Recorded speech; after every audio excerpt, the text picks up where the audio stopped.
So இப்போ பாடி பில்டிங்க்கு மெயினாக வந்து ட்ரெயினர் தான் முக்கியம் அப்படின்னு மாதிரி சொன்னீங்க. நான் ஒரு வீடியோவில் வந்து பார்த்தேன், ஒரு பாடி பில்டர் அதாவது ட்ரெயின் பண்ணிட்டு இருக்கவர் வந்து ஒருத்தவர் வந்து ரொம்ப அடித்து வந்து இதை பண்ணு அப்படின்னு சொல்லிட்டு செம்ம அடி போட்டு அவரை போட்டு அவர் அந்த பண்ணிட்டு இருக்கிற பார்த்தா ரொம்ப பாவமாக இருந்துச்சு. ஐயோ என்னடா இது ஓடிடலாமா, என்ன இப்படி கொடுமைப்படுத்துறாங்க அப்படின்ற மாதிரி அந்த வீடியோ பார்க்கும்போதே பாடி பில்டிங் வரவங்க வந்து பயப்படுவாங்க, அந்த அளவுக்கு இருந்துச்சு. உண்மையிலே இப்படி தான் ட்ரெயின் பண்ணுவாங்க? இல்லை, எல்லாருமே எல்லாம் வந்து பாடி பில்டிங் பண்ணுற எல்லாத்தையுமே போட்டு அடித்து கொடுமை பண்ணி அது என்ன ஊதுபத்தியில் சூடு வச்சு அப்போல்லாம் எல்லாருமே எல்லாம் பண்ணுற மாட்டேன். ஒரு சிலர் பண்ணுறாங்க, ஒவ்வொருத்தரோட ட்ரைனிங் மெத்தட்ஸ் அந்த மாதிரி இருக்கும்.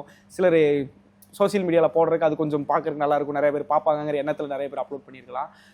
அப்படி பாடி பில்டிங் பண்ணுற யாரையுமே போட்டு என்ன சொல்கிறது, ஒரு மோட்டிவ் பண்ணுறதுக்காக சிலர் வந்து சும்மா அவங்கள ஒரு அடித்து என்ன சொல்ல ஒரு மோட்டிவேஷனுக்காக பண்ணுவாங்களே தாண்டி பெல்ட் எடுத்து அடிச்சு உரிச்சு சூடு கிடலாம் வச்செல்லாம் இங்கே யாரும் பண்ண மாட்டான். அவனோட மசில்ஸ் அழகாக காமிச்சிக்கிறதா தான் பாடி பில்டிங் பண்ணுறான். அந்த மசிலையே போய் சூடு வச்சுட்டு இருந்தா இதெல்லாம் என்ன?